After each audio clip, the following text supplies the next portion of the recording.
Misogynist bets my wife to a race. This past Sunday, I decided to take a track day at a regionally known drag strip during a no-prep event. If you're not from the car scene, just Google what is no-prep drag racing for a full understanding. My partner and I took 2 pickup trucks with 2 two-car trailers, with 3 cars in them along with tools, spare wheels with tires on them, etc. I brought my 1996 Honda Civic hatchback, which, without going full car nerd, has an engine swap and a lot of work done. It's quite fast for a Honda, but really just a toy.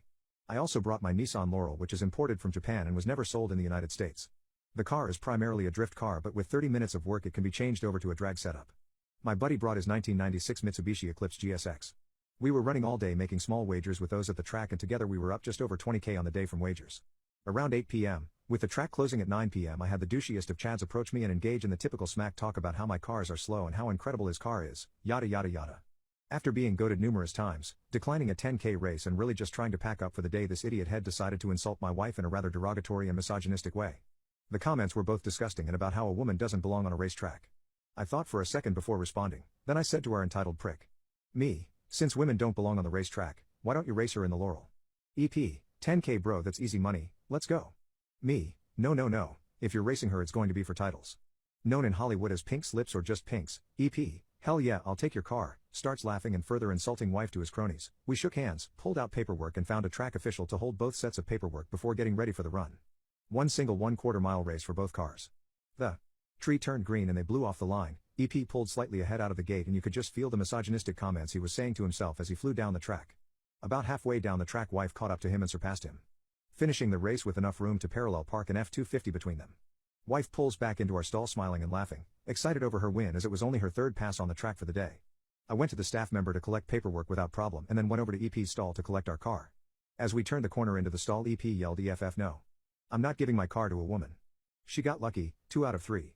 If these, etc. All of EP's friends were laughing at him and making the her you got beat by a girl jokes that were popular in middle school.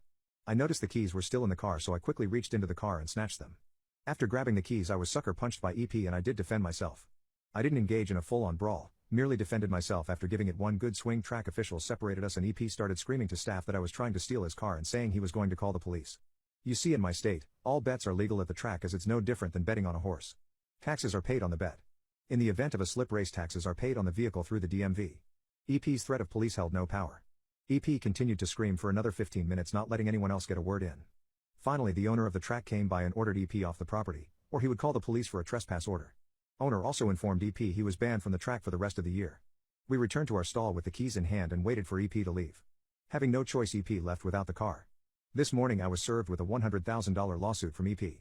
Turns out EP had taken a $100k loan to build this race car and still owes almost all of it. According to his suit, the loan was taken in July of last year. EP not only lost the race fair and square, which he knowingly bet his car on, but decided to litigate against me, not wife. I can only assume this is due to EP's blind rage and misogyny. Before anyone asks, EP lost a 1969 Pontiac GTO with a specialty engine in it from Texas Speed and a whole lot of other engine upgrades. The engine alone retails for $45,000. Checking the prices of a stock 69 GTO, they seem to be between 60-70k. So I'd assume this car is worth 75-80k. I'll be posting photos of the wife and I's cars in a comment, as it wouldn't allow me to embed links in the post. This bag is going to be a gigantic headache, I can already tell. Any advice would be appreciated.